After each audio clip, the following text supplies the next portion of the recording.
Amadou était un jeune garçon né dans un petit village bordé par des collines et des champs dorés. Depuis son enfance, il rêvait de découvrir le monde au-delà des montagnes, là où le soleil disparaissait chaque soir. Son père, un cultivateur travailleur, lui répétait souvent, « La terre ne ment jamais, Amadou. Si tu la respectes, elle te donnera tout ce dont tu as besoin. » Mais Amadou, lui, avait soif d'aventure.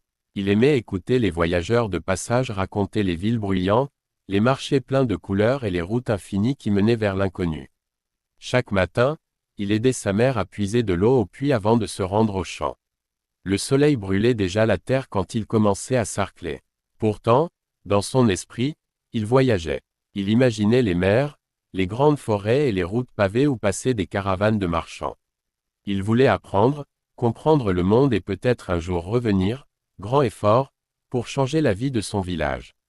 Un soir, alors que la lune montait au-dessus des collines, Amadou s'assit près du feu avec son grand-père.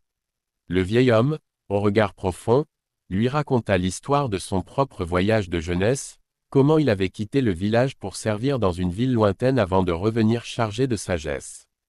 Tu vois, Amadou, lui dit-il, celui qui part pour comprendre revient toujours différent. Mais partir sans raison, c'est fuir son âme. Ces mots,